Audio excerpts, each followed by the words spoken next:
Welcome to the Soul Touched by Dogs podcast, the show for dog lovers who see dogs not as toys or tools, but wise souls worth our respect and care. I'm Anke Herman, and I'm your host. I talk to pawsome humans, people who do great work for dogs and their people. So come and join us for today's conversation. Hello and welcome, Krista. I'm super excited to have you here. Thank you so much for having me. Can't wait to dive in. So before we get into the topic, let people know where in this lovely world are you, and so what's your business with dogs? Yes, absolutely. I am in the United States. I'm in the Atlanta, Georgia area, and my business is the Unleashed Project, where really it was born out of being passionate about our four-legged family members and wanting to help as many animals as possible, healthy, adoptable animals, escape the fate that so many, are now faced with in euthanasia in the United States. And then marrying that with my love of strategy and systems and really follow through and sales and all those pieces, because I realized in my volunteer work that there's huge opportunity for bringing that kind of thinking into the animal welfare space. And so the Unleashed Project is really based on the idea that we want to bring strategic thinking and creative problem solving and a whole heck of a lot of compassion to this work that we have, which is really about, especially in the United States, transforming the entire industry and doing it in a way that I have all kinds of notes and flip charts behind me of, how to solve the overpopulation challenge we face. But really the core note that I have on my dry erase board is really focusing on attacking the problem, not the person or the group, because that seems to be so just everybody's passionate. And so it can be very much my idea is right, your idea is wrong. And I see lots of opportunities. Yeah, I love that. I love that. And I would like, that kind of what gets me super excited Yeah. immediately is this: how can we bring our skills, experience, and merge it with the cause that we're really passionate about? So, and I love how you've done that, because obviously we know each other from a business context. So this is like, Yes. wow, this is interesting that, how you bring this in the work into this world. Oh, So well, thank you. if you say talk about, like, let's attack the problem, not the people or the group. So how would you, through the lens of the volunteer work you're doing, like, what Yeah. do you see as the problem? How would you Oh gosh. explain that? Yeah, well, and that's why I have, and again, and I'll show you sometime too, the flip charts of kind of really trying to solve what is this core problem that we're facing, and I believe part of it, and again, speaking for what I'm experiencing in the United States, in the South too, where a lot of times people are, and I say this being a person that lives in the South, just slower to adjust to different ways of thinking, and so in the South, a lot of times, people look at animals as property, which is really a huge challenge. And then, they don't prioritize spay or neuter.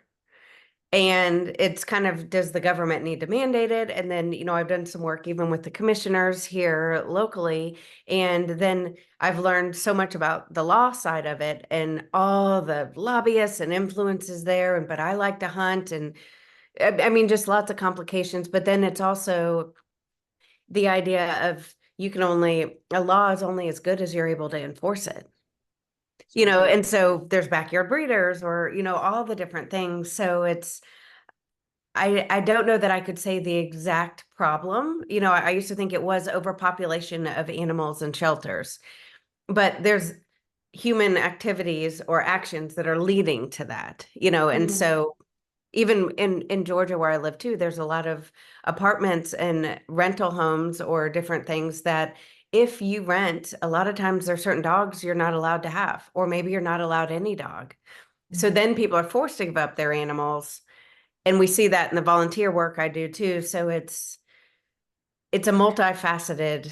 Yeah, I mean, it's not an easy one, right? Because I'm wondering, the overpopulation, it kind of doesn't sound right to me, right? It's almost like they're I wouldn't, and that's the thing, I don't know the numbers. That's just like sort of the impression, and because it's very similar here in that sense of like, yeah, dogs are tools or toys for the kids, and so, Yeah. and if they no longer serve us, then so there is a lot of that attitude which has driven me to create Soul Touched by Dogs, because there's got to kind of change the narrative somehow, but it doesn't feel to me as if they're like, it's not like a plague that there's all of a sudden too many cats and dogs. No, Like it's almost no. like, if you look at the number of households and the number of people, and the number of dogs, so I don't think this necessarily would have to be a problem if, almost like if the attitude towards animals and our responsibility towards them was different. If, as you say, Yeah. like if it wasn't made so difficult to have a dog in a rental apartment or in this, or like, Yes. that kind of stuff. So it's almost like, it's not really that there's too many dogs. It's almost there's not enough households who are willing and able to take Yes. care of one, you know? And that, I think you hit the nail on the head, and I know you and I both like systems and processes. So I came up with like a social change framework, of even looking at like, if I could, go in and do it, what would we change? And it really is influencing behaviors and how we look at animals. Because, I can tell you wholeheartedly, we would probably move across the country. At least I know I would. I might have to drag my husband a little bit, but if something needed to happen for the dog. I mean, it's that, our dogs are very much part of our family, and I know not everybody is to that extreme, but I prioritize that. And that's, it's a lifelong commitment in the way that I look at it. It's not just, oh, for Christmas or that kind of thing, but it really gets back to, I believe, shifting people's belief and responsibility, which is a whole paradigm of how, to shift the Yeah, whole way yeah. people are thinking about animals. If we look at it at that small level or that big level, and then, the volunteer work we do is helping animals get out of a high kill shelter. And so that's where we're having all the conversations. One of the first things we ask people when they want to foster is, do you rent? Because we want to know, are there regulations? Because many, unfortunately, here do have that.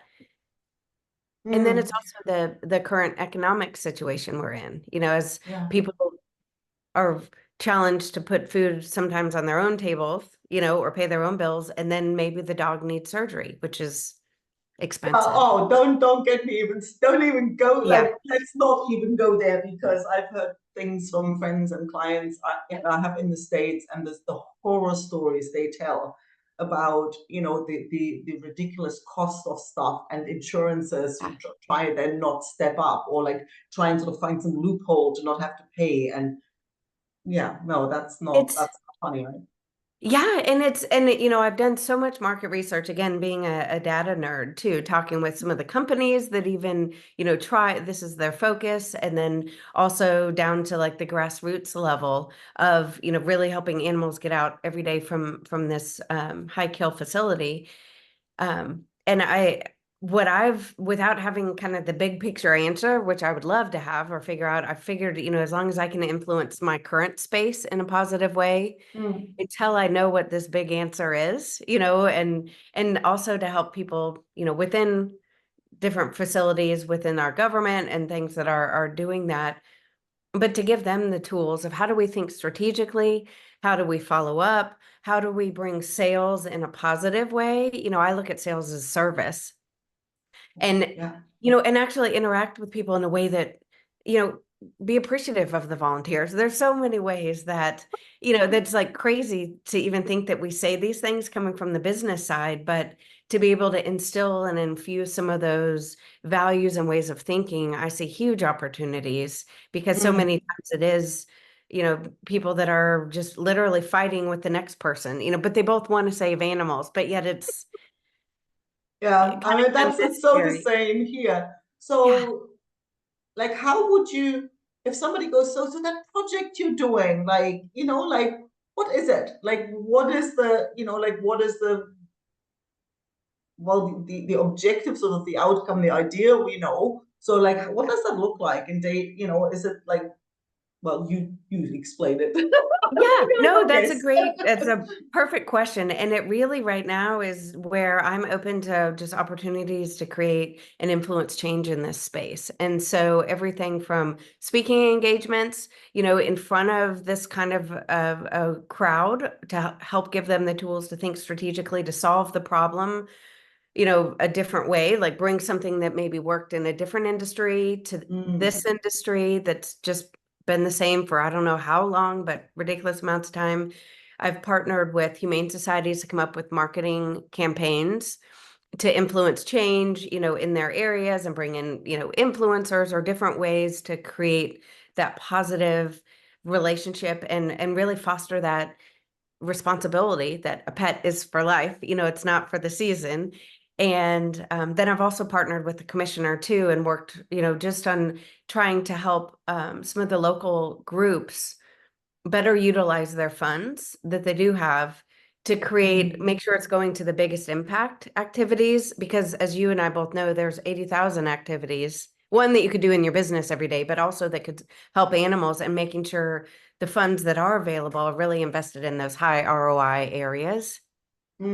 Like really almost like bringing a business hat Yes, to the doggy yes, industry, right? And I love that because like this sort of my big vision kind of project that I thought, oh, like these steps don't really draw me in until I figured out a way to kind of give this a voice was like a sort of, and it was inspired by, a lot of like rescue people like here. And it's often, it's often young girls that are kind of unemployed. They don't have money. They haven't got a clue. They have a yes, passion and they do yes, their best, but it's just always then like begging for PayPal transfers, yes, and then it's dodgy and people don't like people. Then there's always some people who write off it and scam people and put like horrible yes. pictures of emergency situations to scam people out of money, so nobody trusts them and they're all struggling.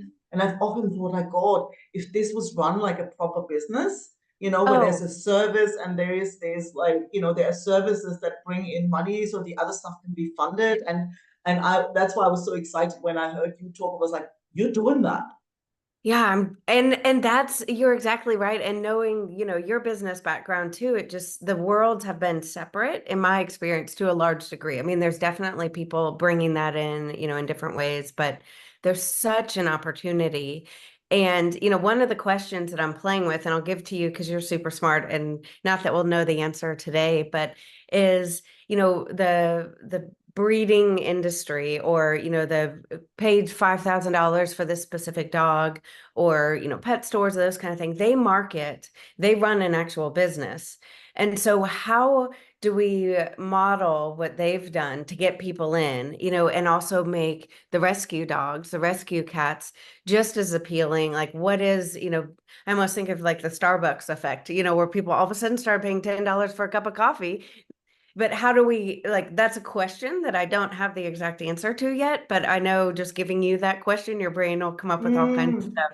But it's kind of thinking like, how do we just totally throw the current model on its head?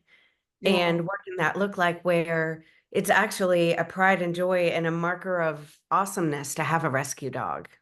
I'm just like, wait, what? I can't imagine anything else. It's like, Yes, it's yes, almost like, well, all four, well, the last one isn't specific. Like the last one is the only one where I actually know the parents, right? So, and that wasn't a yeah, breeder either. So it was just yeah, somebody, oh, we have a lot of puppies that need homes, right? So, yeah, well, and they're kind of rescued from a shitty life too, but it's the only dog I actually even know the parents. Everybody else is straight from the street, right? And yeah, it's, and I think looking back at the summit I ran in February, and the whole sort of topic around, it was about easing anxiety in rescue dogs, right? Because there's always this narrative that, like, they're all traumatized and they all, they come like with baggage. And that's where my mind goes initially. It's, I think people often hold back from considering a rescue dog because it's like, oh, I don't want to, like, I'm not experienced, so I'd rather go from a breeder, and I get like a blank slate,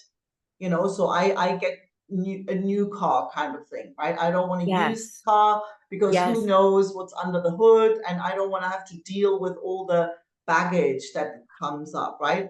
And I think yes, change. And from what I've learned from, all the experts I've spoken to from at the summit and ever since, that I keep inviting people, and especially sessions around trauma, and, it can happen to a puppy from a breeder. Like, it Oh, doesn't make a yes. difference. Like, I think this is almost like, if we could come out with marketing, like with that, like support that narrative, that a rescue dog is no more damaged than your Then, puppy from a yes. breeder, I think that might level out the playing field a bit. And that's a great point too. I mean, I've seen just crazy stories too of the trauma caused, I mean, with breeders, and how people think it's, oh, in this beautiful castle and all these dogs are, no, they're many times kept in terrible, terrible conditions, and just, and so to your point, the trauma piece. And it's funny because I didn't know any dog any other way other than from the shelter. Both our dogs were from the kill list, um, and I mean, both of them did come scared as can be. But I've also seen dogs that within 2 or 3 days of being in their new foster home are licking the owner's face, sleeping with the owner in the bed, if that's how they are. And so it can also be a fast turnaround, but Yeah, to me, I guess I get joy in that, seeing them become a dog yeah, again, yeah. so Oh, it's, yeah, that's beautiful. but And I love that, like, become a dog again. And I think it's like, because there's so many things that can kind of traumatize. It's just like people, yeah. you Oh, can be traumatized without having experienced something really horrible, right? So it's like, you don't yeah. need to be Yes. kidnapped, whatever, and I think dogs have the Perfect. Yeah. same. They can be like, you know, ripped away from their mother like a bit too early, and they kind of, and that can be Yes. traumatizing. And a rescued or street dog might go, I'm doing just fine in the street, right? So, Yeah. so it's like, it isn't that, it's literally Yeah. like, there is no causal relationship between here's the circumstance and here's the trauma. So there's a correlation, obviously, Yes. but Yes. it isn't cause and effect. So I think it isn't, like your rescue dog. And I remember I had somebody, I don't know whether you've got that, this whole yellow, the whole yellow thing about, like, your dog's No. wearing something yellow, which basically indicates to, like, my dog needs some space. Basically, my dog Oh, can't handle, is kind I of, haven't heard so, of that. Great oh, idea. it's a whole project. It's very big in the UK, I think, and I knew about it. So, and apparently, and the lady who was really pushing the thing in the UK, it was because of her own dog, who can't Yeah. handle, like, it's super fluffy, super cute. So everybody's like, oh my God. And he just bites. Like, he just Yeah. does not like it, Yeah. and he's Yeah. really reactive to other dogs, to other people, like, real sort of, he's from a breeder. He had no bad, Yeah. like, so it's not I think that would be a big shift if people realize that, no, just because they come. And also sometimes it's like an owner dies, or it's like they haven't done anything horrible to Yeah. be in a shelter, No, so. I mean, a lot of times I mean, we have purebreds that have in the Mhm. shelter too. I mean, or we're guessing they are based on, how they look. But, um, it's also really interesting too to think how many times we're the worst for animals. And what I mean by that is my husband made the comment because we used to always have our dog when we go walking and say, oh, there's another person with their dog. Do our dogs want to say hi? What a stupid thing, he pointed out. Because as a human, I don't want to go up and say hi to every person on the street. Why in the world would I assume my dog wants to say hi to their dog? And, I mean, how stupid. But yet we Yeah. do that and we put them in face to face, which is actually an aggressive approach.